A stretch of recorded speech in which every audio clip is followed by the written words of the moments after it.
Welcome everybody to AP Games. This is a game review for Slay the Spire. First of all, I want to say thanks to Megacrit Games for the free key. I've really enjoyed myself playing Slay the Spire. So let's go ahead and get into this game review. So Slay the Spire, as a description, is an indie card game with a dungeon crawler / roguelike twist.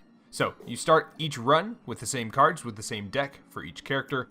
And then as you go through the dungeon, you plot your route, you go to different rooms, and you pick up new cards, building your deck as you go, building your powers, building your strategy as you go. Again, every run is different. Every run you get different cards, different enemies, different encounters, making the adventure new and fresh every time you play. Along with picking new cards, you can also pick up relics, which increase the power of your deck. You can encounter elite minions, mystery encounters, mystery boxes as I like to call them, and a whole number of different encounters that make the game, again, different every time you play through, keeping things fresh and interesting. Slay the Spire also has a pretty interesting premise. I'm not entirely sure what the setting is, other than the fact that there's this giant tower, go figure, the spire, that you're trying to climb up for some reason. I'm not going to spoil anything more for you other than that. The challenges within the game, the primary challenges are combat, decision making, and deck building. Combat is pretty obvious. You have to use your cards, the deck that you build, in order to defeat the enemies that you're coming across, to kill the monsters, kill the elites, and the bosses at the end of each chapter. There are 3 chapters, 3 major bosses with some minor elites in between that you can fight as well if you choose to do so.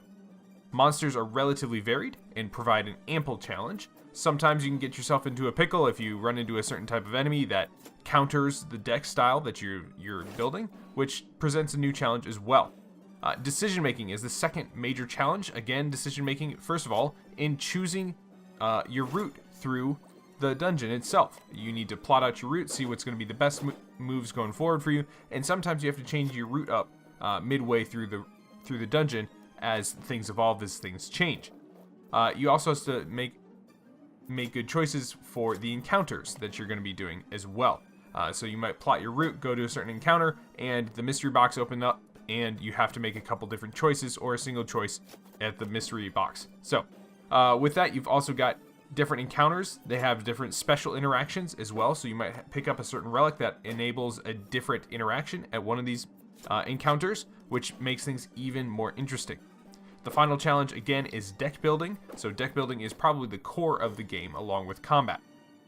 Deck building, there's always a tension between adding more good cards that are available to you and keeping your deck to a manageable size. You want to try and keep your deck nice and lean so that you're always drawing the cards that you know you want. There's actually a video out there for Slay the Spire of someone who managed to create a deck with only 2 cards, and those cards multiply one another and basically a very interesting video, a very interesting concept. So instead of having this massive deck of 50 cards that are all really good, he instead chose to whittle his deck down as much as possible so that he could just get these two cards that he can cycle through very quickly. So there's always that tension of adding more good cards and having a manageable size deck. Deck building is also centrally about finding the right theme for your deck as well. So you could go with a poison deck, you could go with a high offense deck, you could go with a berserker deck, you could go with a high armor deck. There's a lot of different options out there for you to choose from. Again, deck building is very important, and coming up with the win condition, how you're going to defeat your enemies, is incredibly important for building a theme or for a cohesive deck. Without that theme, without that driving goal as to how you're going to beat your enemies, it can be very difficult to, as you get into some of the later stages of the game, later stages of the dungeon, to find a viable way of winning against some of the more tougher bosses. So, with that, gameplay is pretty simple and strategic. You choose the room that you go to next on the over map, and then you deal with each situation as best you can. In combat, there's no race, it's no timer, anything like that. It's turn-based, it's energy-based, so you can take as much time as you need to make the decision that you, in combat, to make the best decision for what you want to do. When it comes to gameplay in combat, there are 3 different types of cards. First of all, there are attacks. Attacks are pretty self-explanatory. They harm the opponent. Some attacks will have additional status effects on them. They'll have different effects that go along with it. Some of them might make the opponent more vulnerable to damage. Some of them might make the opponent do less damage. Something to that effect. Second type of card that you've got are skills. Skills can do a couple different things. They can add block, which is your defensive stat, which only lasts for a single turn. So they can mitigate damage. They could have you draw more cards, potentially. They could also apply status effects to yourself. They could apply status effects to your opponent, both, or a mix. And finally, you've got powers. Powers are the most powerful card that you can get. They give you a buff for the rest of combat. So powers can include something to the effect of every time you hit an opponent, you add 1 poison to them. Or every time an opponent hits you, they take 3 damage. There's a lot of different types of powers out there. And these are the cards that if you get one of these, you can start to really cohesively build a deck around. So powers, again, very powerful. In addition to the cards that you can choose, there's also relics that can be found. Relics are very powerful objects that have effects that are able to modify and empower your deck. So again, you might have a poison deck that you're going for, and you might pick up a relic that every time you apply a poison, it applies a second poison, essentially doubling any time you add a poison, which is very powerful. Or you could find a relic that instantly upgrades a couple of your attacks or instantly upgrades a couple of your skills, again giving you free upgrades and improving the quality of your deck. So relics are quite varied. They have a number of different effects. Some of them have harmful effects that go along with the positive effects. Others of them are just straight beneficial. But either way, these relics are very valuable and very much worth going after if you want to make it far in the dungeon. Obviously, you can always challenge elite minions and bosses. These elite minions and the bosses at the end of each chapter will give you even more relics, giving you an incentive to go after more difficult opponents. If you can defeat more difficult opponents, defeat them with skill, you get the relic, you can maintain some of your health. Maybe you use a potion or two in order to mitigate some damage or to help finish them off a little bit more quickly. But by building those relics into your deck, you're able to get a more powerful chance, a more powerful character at defeating the end boss. So, in addition to elite minions and regular minions, you've also got fires. Fires allow you to rest or upgrade cards, so they allow you to rest, healing up some of your hit points if you took a couple tough knocks in one of your previous fight.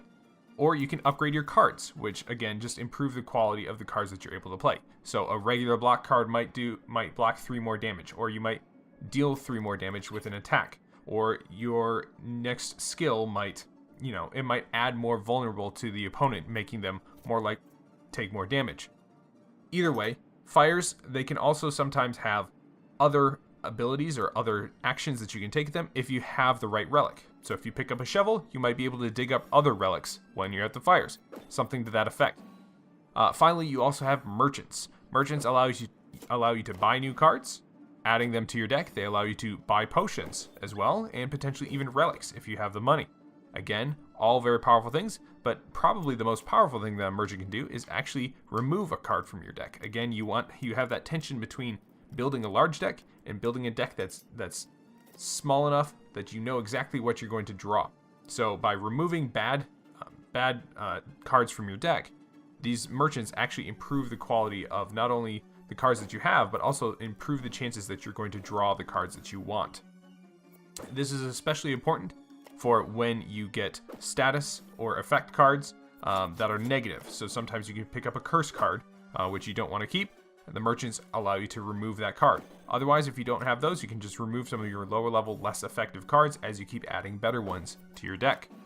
So, my review, just for a recap, my review scale is from 1 to 5. 3 is basically, this is a pretty average game. If you like that genre, sure, go for it. 1 is basically, never buy this game. I don't care who you are, you really should not be buying it. And a 5 is, if you're a gamer, you should own this game. It's a classic. It's something that you'll never regret buying this game because it's just essential to have as a gamer. So, where do I put Slay the Spire? Honestly, I'm going to give it a 4.5. It is an amazing indie game that I will never, ever tire of.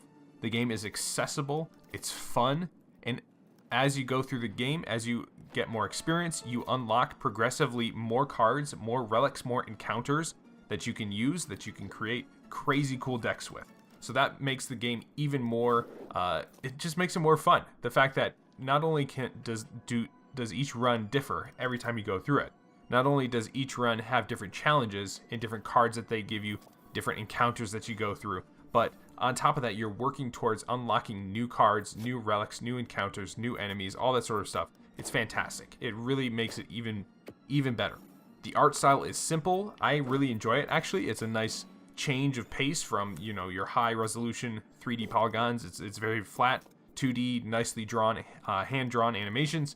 The card interactions are surprisingly complex, which is really fun, especially when you get into relics. Relics, again, add that next level of complexity when you start getting relics that incentivize you to play every card in your hand, or they incentivize you to play multiple skills a turn so you get more dexterity or more strength, or something to that effect.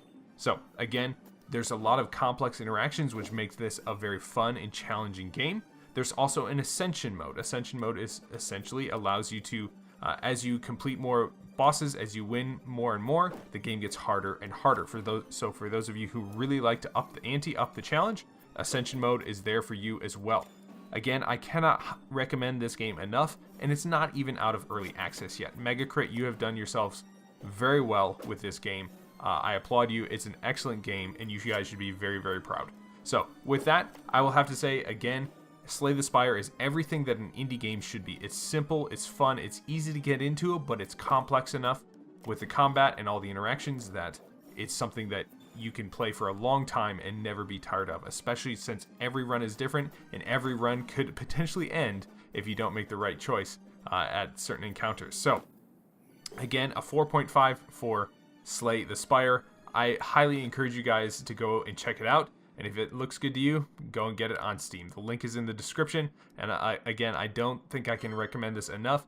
The only reason I give it a 4.5 instead of a 5 is because I'm waiting for the next character to come out. I'm waiting for new encounters, new cards, new buffs, new everything. I think that by adding more and more to this game, giving it a couple expansions, this game is a real winner. So, thanks for tuning in. Hopefully you enjoyed yourself with this little review. Leave a comment down below if you have anything to say, and keep an eye out for my next game review here on the channel. Thanks again, and we'll see you soon here on AP Games.